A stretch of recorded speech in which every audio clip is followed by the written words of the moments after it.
ఆంధ్రప్రదేశ్లో మళ్లీ అధికారంలోకి వచ్చేది వైసీపీయే అని మంత్రి బొత్స సత్యనారాయణ అన్నారు. జూన్ 9న విశాఖలో జగన్ సీఎంగా పదవీ స్వీకార ప్రమాణం చేస్తారని అన్నారు. వైసీపీకి 175కు దగ్గర సీట్లు వస్తాయని ఆయన ధీమా వ్యక్తం చేశారు.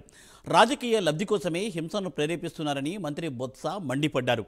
తమపై నిందలు వేయడం సరికాదని అన్నారు. ఎక్కడ అధికారులను మార్చారో అక్కడే హింసాత్మక ఘటనలు జరిగాయని బొత్స పేర్కొన్నారు.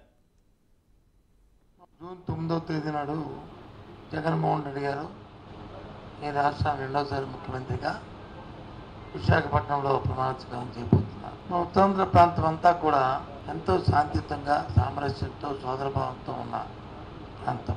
ఎన్నికల నేపథ్యంలో కూడా ఎక్కడో చిన్న చిన్న సంఘటనలు తప్ప పెద్ద సంఘటనలు ఎక్కడా జరగలే, ఏ విధంగా ఇబ్బంది జరగలే. అటు రాజకీయ పక్షాలు కానీ ప్రజలు కానీ లేదా అధికారులు కానీ అధికార యంత్రాంగాలు కానీ అందరూ కూడా ఎవరి బాధ్యత వారు వారి వారి పరిధిలో ఏదైతే ఉన్న మనకున్న సాంప్రదాయం ఉన్నాయో వాటి ప్రకారం ఎన్నికలు జరుపుకున్నాం. అయిన తర్వాత ఒకటి రెండు చిన్న చిన్న సంఘటనలు జరుగుతున్న నేపథ్యంలో వాటిని రాజకీయ లబ్ధి కోసం రాజకీయ కోణంలో దయచేసి శాంతియుతంగా ఉన్న మా ఉత్తరాంధ్ర ప్రాంతంలో ఇటువంటి సంస్కృతి లేని నేపథ్యంలో రాజకీయాల కోసం లేనిపోయిన రాజకీయ ఆరోపణలు చేస్తూ వాటిని ప్రేరేపించొద్దని అన్ని పార్టీలని కోరుతున్నారు. జూన్ 9వ తేదీ నాడు